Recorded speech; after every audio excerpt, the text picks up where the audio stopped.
And I don't know how much you've paid attention to kind of the field of regenerative agriculture, but it's a topic that interests me quite a bit. And the more I've read about it, the more I've come to realize that I actually think part of the problem is our food today is far less nutrient dense than it once was. And so I do think that many of us don't get the same quantity and density of nutrients today that we did for the same caloric intake, say 50 years ago.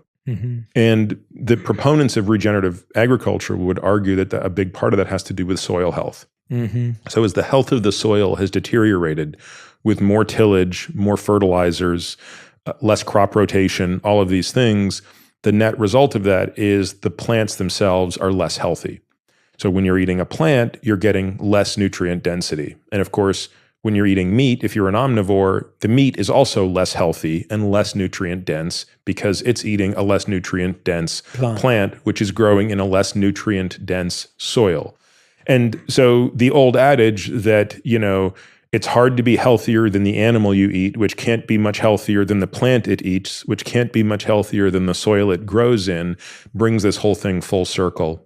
And so I suspect that plays a pretty significant role in it, coupled with the changes in our lifestyle, right? So many of us would have got sufficient vitamin D, for example, in the past because we would have been outside more and we would have been active more. And, today we aren't, as one example. Are you seeing the rise of more regenerative farming and places to buy regenerative vegetables, or is that even a thing yet? No, it absolutely is, and there are some great places. Certainly one of my sincere hopes is that we see a greater and greater movement to scale this, because I do think regenerative agriculture is not only what I think of as one of the most important ways in which we can improve human health through nutrition, but for folks who are also concerned with climate change and the effects of anthropogenic CO2, regenerative agriculture probably has more potential to attenuate that than anything else, inclusive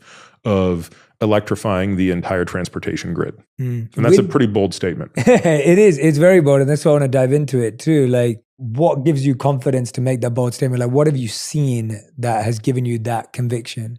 It really comes down to understanding the capacity for plants to fixate carbon. I'm sure everybody understands, the basics of how CO2 works, right? So why is there a concern with the combustion of fossil fuels? Because when you're combusting a fossil fuel, whether it be coal or natural gas, you're taking carbon that was sequestered billions of years ago in the form of fossilized, organic matter, and you're now liberating that carbon dioxide out.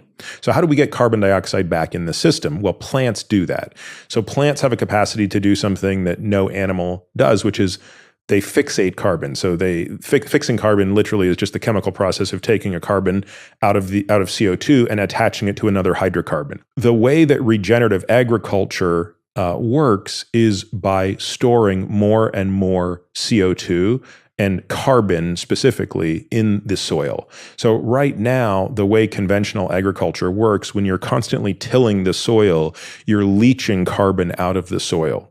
And so, when you look at the mathematical models that look at how much carbon could be brought back into the ground and sequestered, i.e. brought out of the atmosphere, it's more significant than the carbon that's being put out through the combustion of fossil fuels. The reason I'm particularly excited about that is you're basically getting two wins for the price of one, right?